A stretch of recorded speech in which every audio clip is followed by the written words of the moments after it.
like and subscribe, please. So this is gonna be a quick little review of Real Housewives of Beverly Hills, right? Because nothing really is happening this season, but that's not a bad thing. I'm enjoying it, right? I'm enjoying the lightheartedness of it. You do feel like, yeah, there are some people that have conflict, but you do feel like these people are actually friends and they do enjoy each other. So I'm really enjoying this season, and it seems like it's just gonna pick up as it progresses, right? Especially when it comes to Erica and the whole Tom situation. So let me just get into the major conflict of this episode. Well, actually, it's been the major conflict for the last, 4-5 episodes, this whole Sutton versus Crystal thing. Here's the thing for me, right?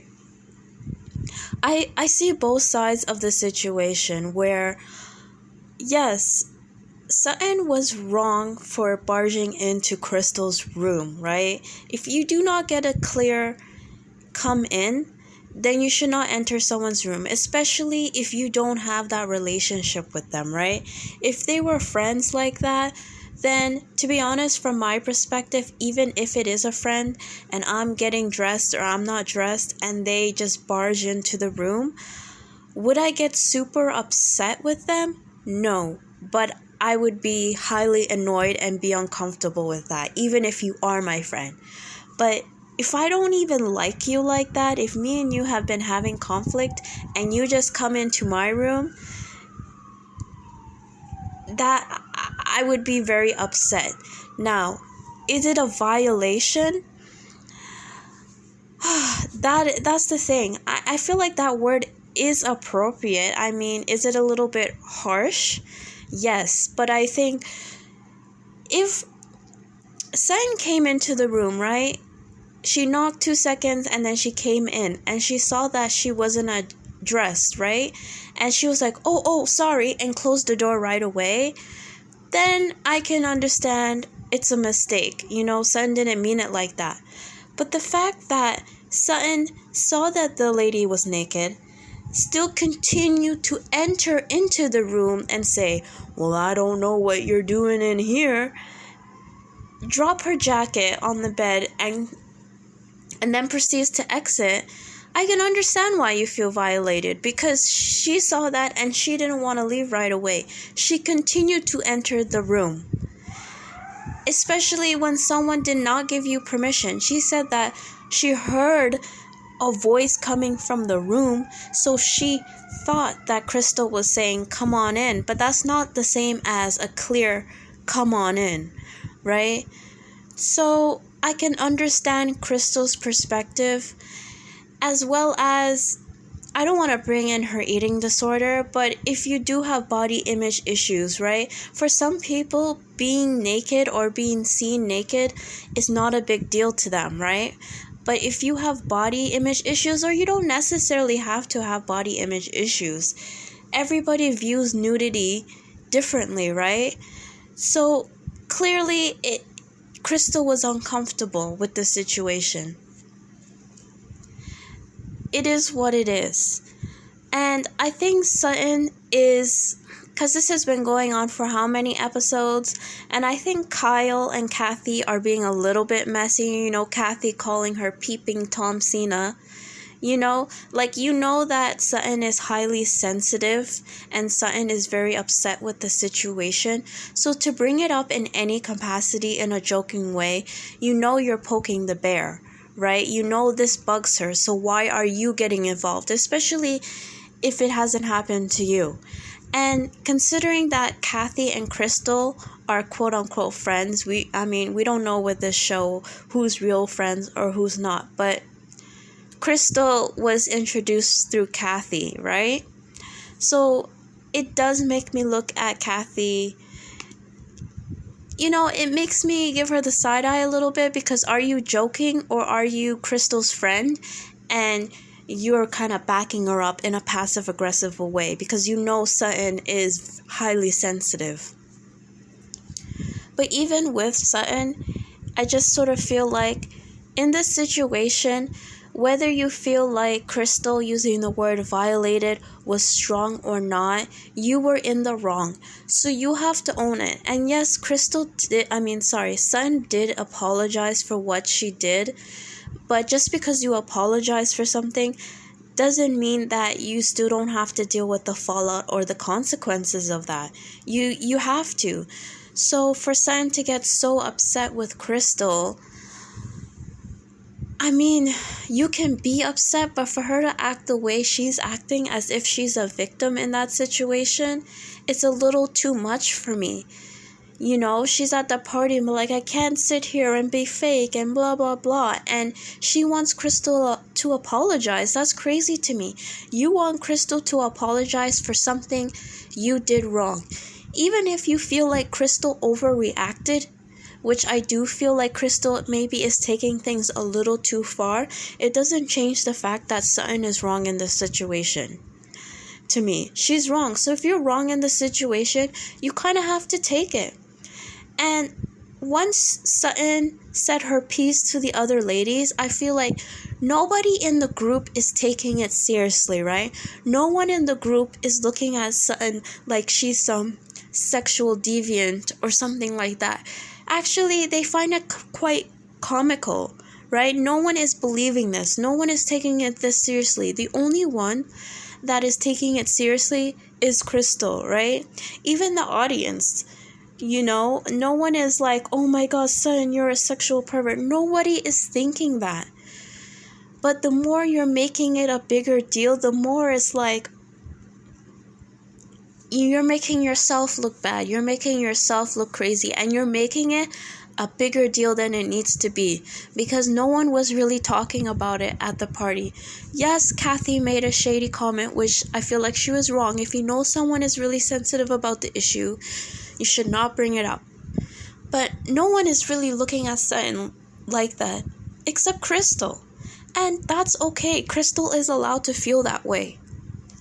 You don't have to have everybody in the group like you. If the majority of the group like F's with you, like everybody seems to like Sutton except Crystal and Dory, right? Everybody likes her. So why can't you just be happy with that? Like, she's making herself look crazy. And Crystal brought up a point when they were having their back and forth at Rinna's party, that Sutton was jealous of her. Now, do I think Sutton is necessarily jealous of Crystal? Maybe, maybe not. But the way that Sutton reacted to that, oh my god, the way that Sutton reacted makes me believe that she probably is jealous. You know, I don't know. I feel like she expects Crystal to back down, but Crystal's not backing down. And like I said, Crystal could be overreacting in the situation, but to expect Crystal to apologize for something you've done wrong, especially when it comes to Crystal, Sutton has been overreacting to her. Like, I don't know what it is, but Sutton is highly triggered by Crystal, so maybe she is jealous. I don't know what it is, but Sutton is very, very insecure.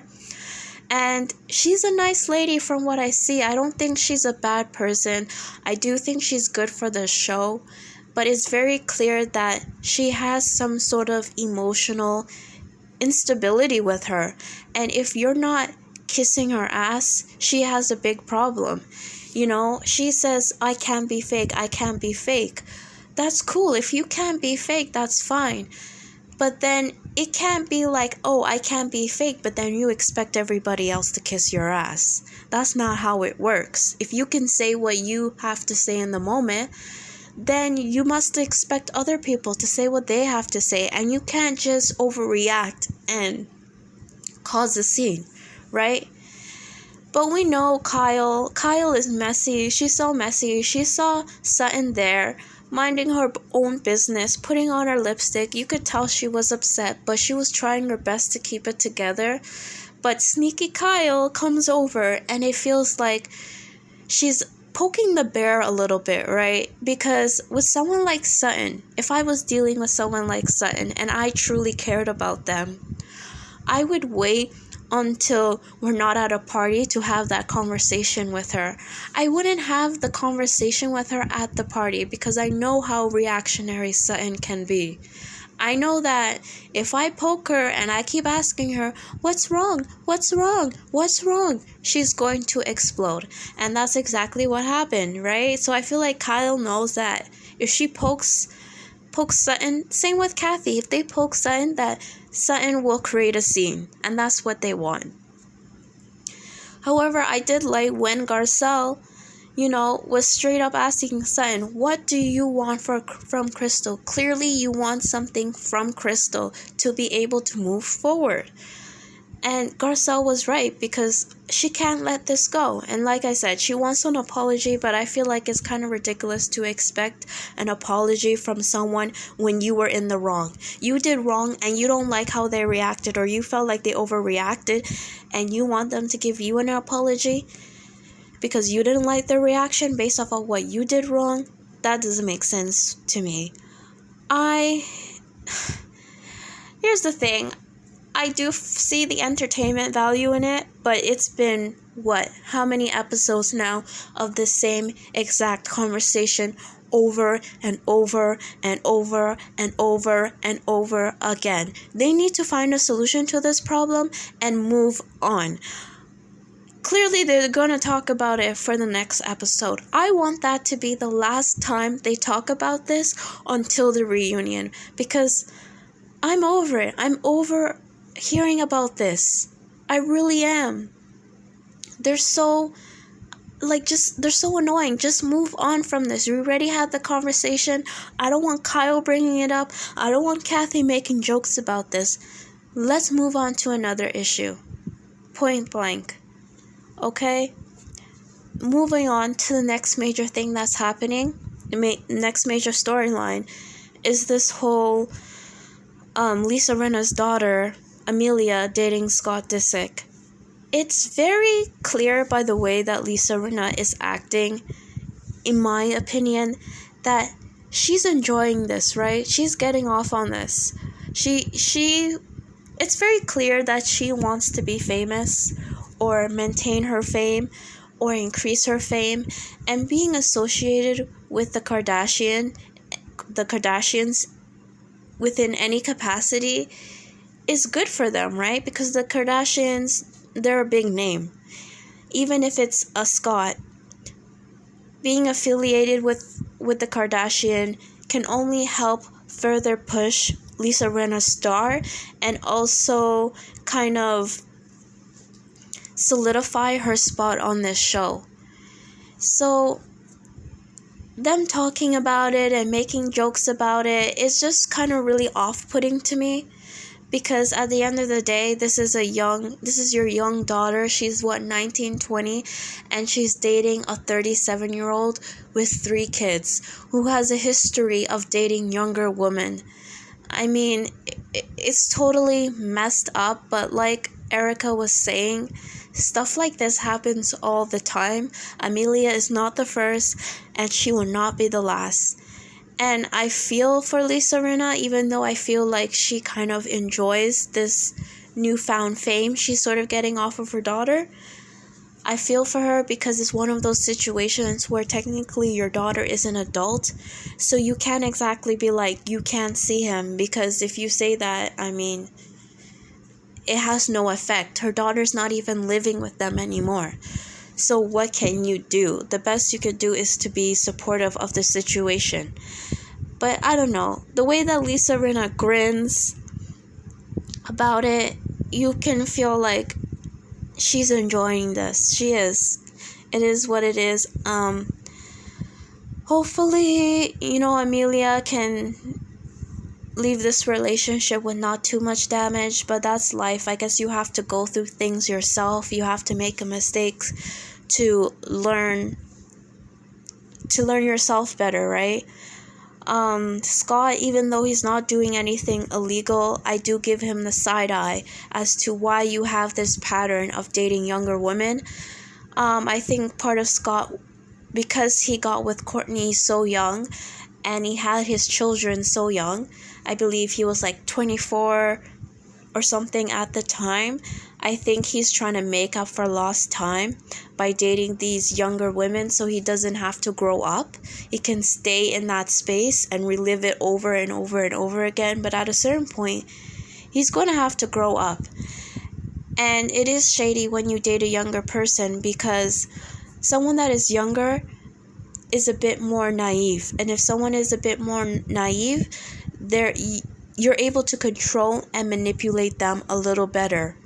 Versus someone that is older, they cannot be controlled, and they may also expect more from you, right? Where a younger person, because they don't really know, because of lack of experience, what a healthy relationship looks like, you're probably able to get away with more crap with them. Where an older person, because they have that experience, because they know what's healthy or not healthy, they're going to call you out on it.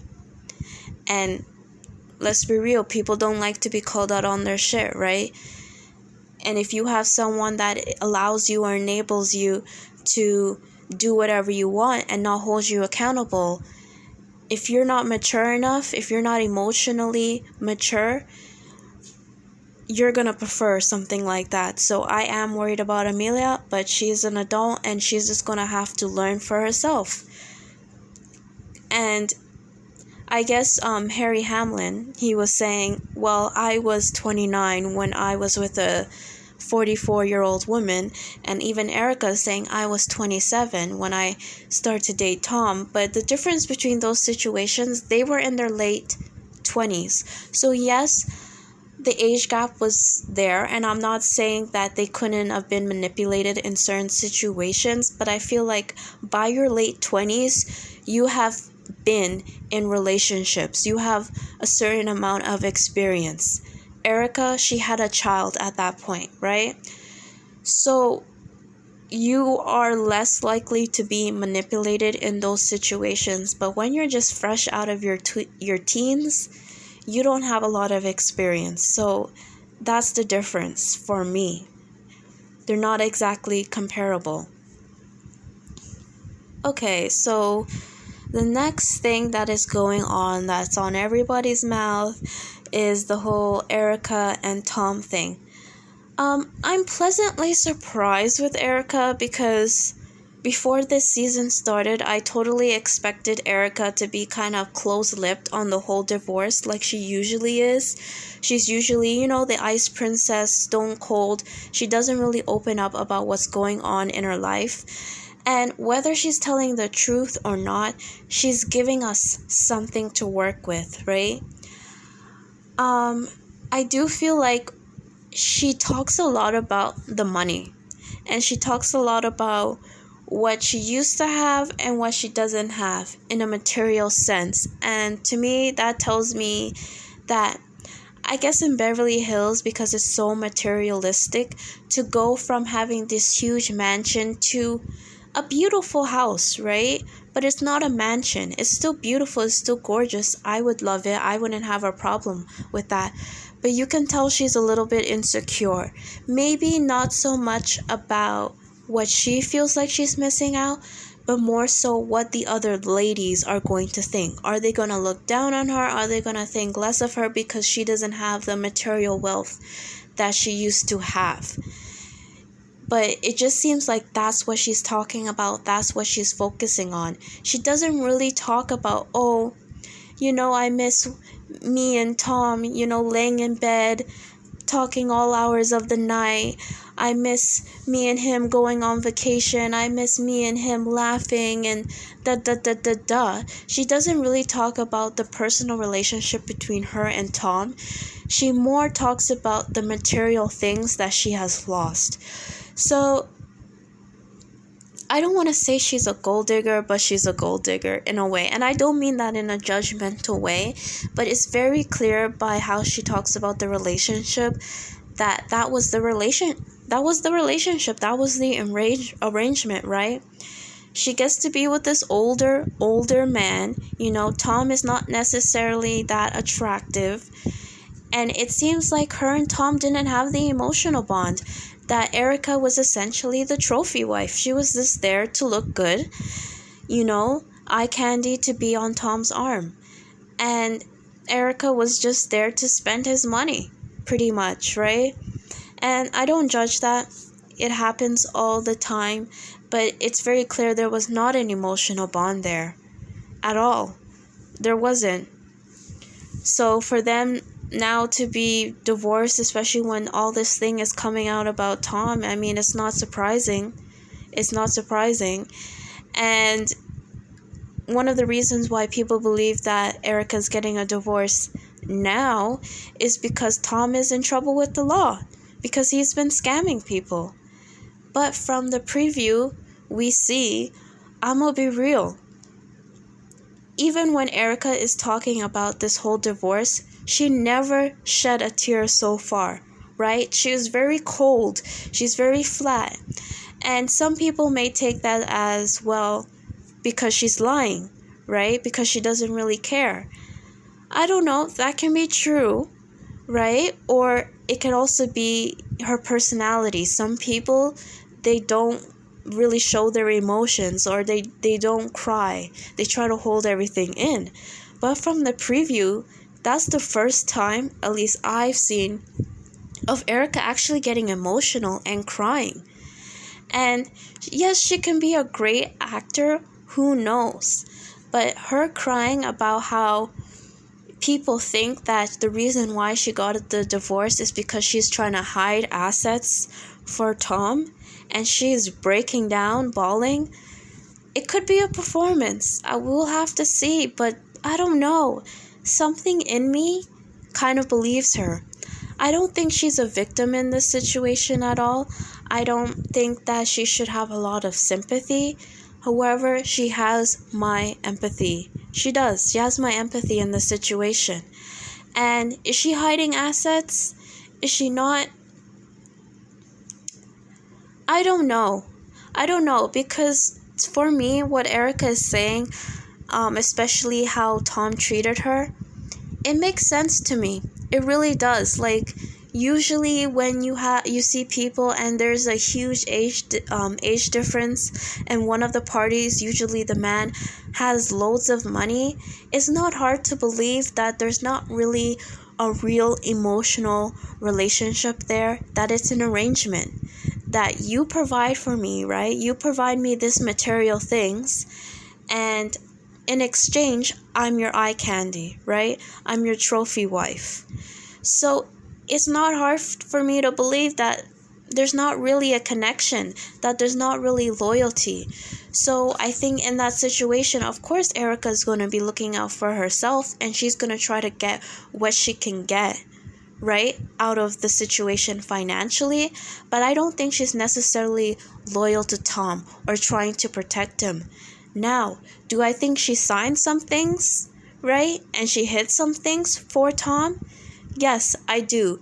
But I don't think it's out of love. I just think it's sort of like, do as I tell you to do, because I'm providing this lifestyle for you. So if I tell you to sign this, then you sign this. And I also believe that she kind of knew that the money was funny. Like, you have to. You at least have to have had your doubts. Like, if you see a lawyer, and lawyers can make good money, don't get me wrong, but there comes a certain point when it's just like, you're bringing in a lot of money. And at the very least, right, if it's like a real relationship, or you have that kind of relationship where you can be open with one another, you're gonna be like, where's this money coming from? So I think she knew something was off with the money, but she didn't say anything because she felt like, well, it's none of my business. That's everything to do with Tom. That has nothing to do with me. As long as I'm being provided for and I'm able to shop and do what I need to do, then it has nothing to do with me. But at the end of the day, I mean, legally, is she culpable? Maybe, maybe not. But I think morally, you knew. You did. But is it so much to the point where she's scheming and planning with Tom, and she's involved in it? Involved? I don't think so. I don't. And I do think that the reason why she filed for divorce is because she knew all this stuff was coming out. and she didn't want anything to do with it. She has no loyalty to Tom. She doesn't. As long as he was funding her lifestyle, right? Then I think she would be okay with it. But once she saw the ship was going down, she's not gonna hang around. She's not. And I do think, like I said, she's looking out for herself and she's trying to see what she can get out of this situation. But do I think she's in cahoots with Tom? Like actually helping him and hiding things for him? I doubt it. I doubt it. I do. But we're gonna see how next episode how that all comes together. So that's all I gotta say on the situation. See you guys.